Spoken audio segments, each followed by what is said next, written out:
bamuyita taata wa Susan Makula aleese bwino Zari atabukidde abamwogerera toseetuka galindirire mu bujjuvu.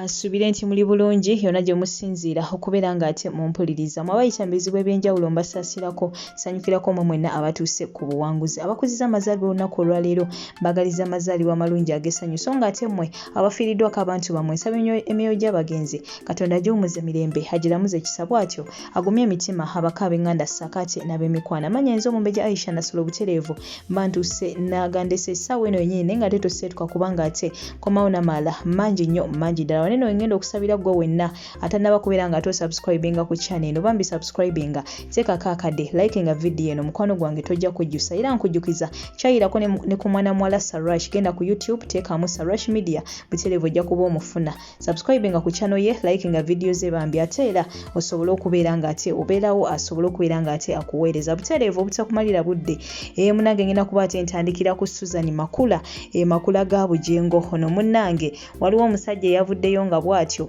agamba mbu ye taatawe era bw'atyo n'amugamba n'omugamba mbu nga ye w'atasiima musajja gwali naye kyokka ng'ate kyewunyisa ye omusajja gwamanyi ye Dr. Jose Chameleone kyokka ng'ate Dr. Jose Chameleone tabeerangako mu relationship na Susan Makula wabula ate n'akomekereza ng'amugamba mbu yeetaaga ate amutwalire omusajja omulala gwali naye sawe n'okugamba omusajja nga byayogera mu butuufu tebikwatagana mbu ate yeetaaga amutwalire omusajja omulala gwali nayo essaawa eno ng'oyo ye Pastor Bujingo ayagala mulaba muki mu butongole wabula ng'ate kinajjukirwa nti Susan Makula ye yavaayo n'agamba nti taata we yafa ye yagamba nti taata we yafa wabula ate ono tetumanyi wa gye yawa mattuse ngenda kuba nkulekerako ka video kano nawe ogende maaso n'okubeera ng'ate obyewuyirako anti munange akuddira mu luyimba bw'atyo taluwoomya wabula ng'ate sinakulekerako ka video kano maaso awo ng'omaze olaba ka video ka Susan Makula omusajja oyo yeyita taata we butereevu ogenda kuba ate olaba ne video endala nga mwana muwala Zari avuddeyo bw'atyo n'atabukira bubi nnyo bano abagenda maaso n'okubeera ng'ate bamwogerera olulenzi lwe yagenda maaso n'okubeera ng'ate afuna nga bamuvuma amanya ng'abaana bo bakuze ebyo tobikolera maaso g'abaana bo biki ye yavuddeyo n'abawalabula omukomu nga wagaba level butereevu naye ogenda maaso n'okubeera ng'ate omwewuliriza mutuufu si mutuufu yabaffe mu byayogedde gwe kikyolondamu n'ogamba waneeno omutuufu waneeno talimbe ngenda kuba nkulekerako obutambi buno toseetuka nkomawo essaawa eno yennyini n'amawulire amala mangi nnyo mangi ddala goodbye for now naye ng'ate toseetuka nange kampanyumizeeyo kyenayiseemu emabega week kyempiseemu weekend awo awona before today nga munange omusajja ava eri n'omukazi musajja just omusajja random person ng'ava eri bw'ava side esujja kwogera kifo kale masuulita eyo bwe batyo ng'agenda ku poliisi ekawempe wangi maama nti ye taata wange ne ssenga wange nga taata bulijjo wano twogera nti twamuziika taata yawumula nti twogera kitufu ng'avayo mu taata wange n'omukazi nti ssenga wange ne muganda wange mbwera ebintu bye tukola byonna tebiriiyo nga taata abigaanye kati wulira era ayagala poliisi emutuuse mbu mami yagana omulaba era Jesus ebintu bingi ne bannaye mukama alyokanga n'akusitula n'ofuna kuba kwesibako kati laba bw'asanga alina erinnya ly'olugave ngesimwogere something mbusenga wange kati okumanya story enyuma nnyo n'abasirikale baginyinya bankubira basenga bange bonna bafudde my dad was the last yali last born waabwe then basenga babakulu abali baganda babakulu ababiri nabo bapasinga on so nga avuddeyo agamba nti amanyinya abasirikale nga bamugamba omumanyi ng'ayogera we nanga omumanyi of course ku media tubyogera nti mami wabeera otera okwogera nojjajja we nankulabye kati omuntu navayo n'agamba nti so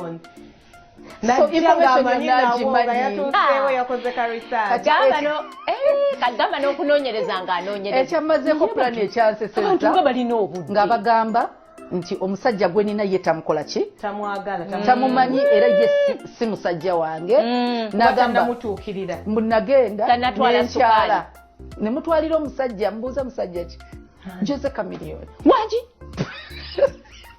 Bujoze Chameleone nankyawe era ekyamunkyaya kubanga nkolagana ne Bebe Cool. Naye abo balina okwegamba balamu bulungi. Kakati ate ono omukyala wa Jose lwaki baagala otuleetera emikono gyaliwa twali masuuliita ne tukyala songa alesa ssenga omutuufu ayewagomesa entuufu gwe twali tulina oggiwa Jose Chameleone omulamba n'atwala gwe omulamba ensi n'etamanya mbu olaba nesinga byaliwo mu 1900 tekikomeeka era bandi banoonyeza mbu nina n'omwana of course nkyogera nagamba naye Chameleone si taatawe nazala musajja bamuyita Opolo something abaffe no omwana ffe nga tafaanana Opolo si mwana wa oba ne bwaba bafaanana whatever nga bankubira nga baŋŋamba wano waliwo case tokuyita konze ndi busy kambaweereze my brother nsindikayo nanyini field nabasindikira nanyini field ate wakakola eryo lyetaaga kubaggulira eddamba nakuba omusajja ebifaananyi nabimpeza nemugala simulabanga nako simumanya kati waliwo abasirikale abamu ne bagamba asobola omwegaana nga ye taatawe okuba malakasidiiki mwagala mawulire oba tubateekere eddala mu mawulire bwe mba mwagala mawulire kisoke nagamba mutebigenda ne camera soul bagembe baba bagala live tubakube live babyogere then bwekirala bwaba taata wange ababulire kyayagala muwe ayagala nyanjule ayagala sukaali ayagala kinki muwe anti kati ebya sukaali bikyali awo mbadde njagala kusinkana omwami ono oyo omwami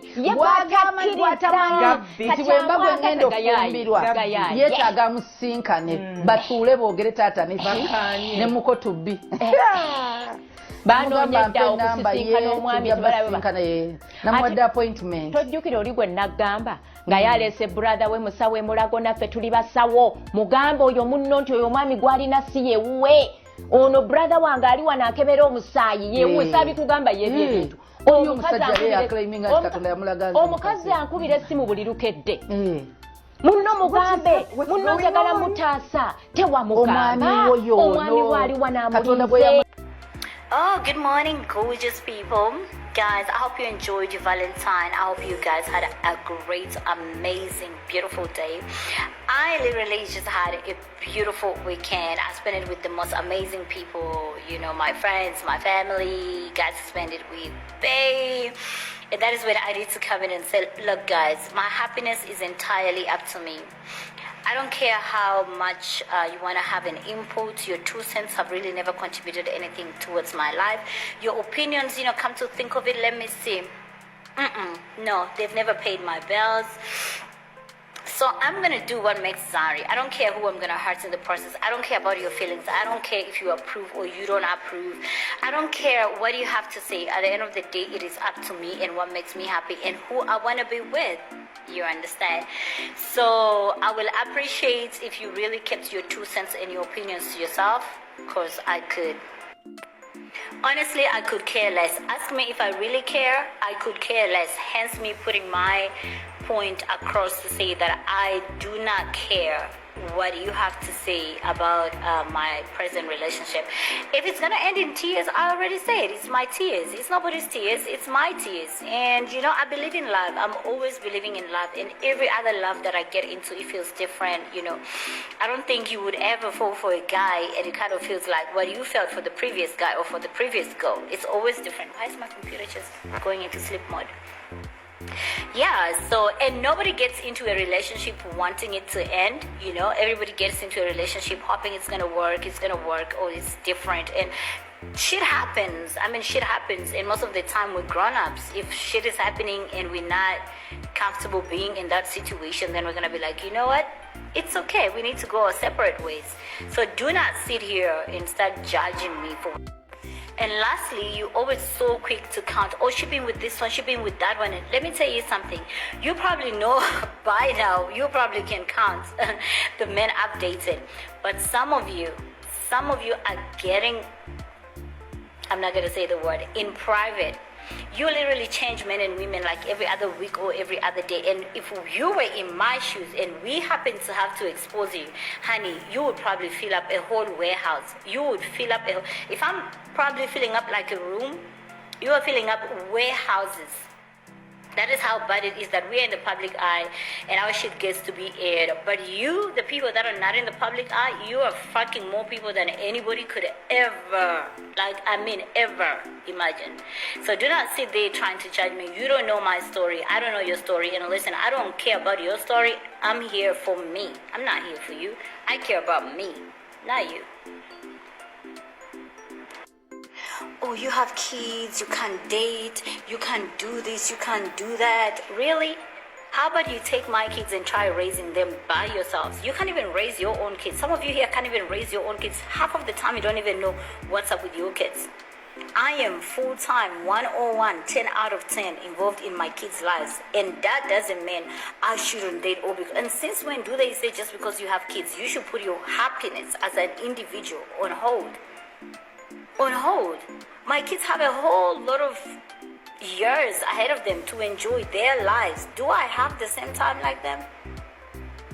Do I have the same time? Stop bringing my kids into this, okay? Stop bringing. They know me as their mother. You know me as Zari, the person you see on social media. Hence, my kids always coming out to say, you know Zari. We don't know Zari. We know mommy. There's two different things. So do not try and look. I needed to come here and say a few things, but you need to stop.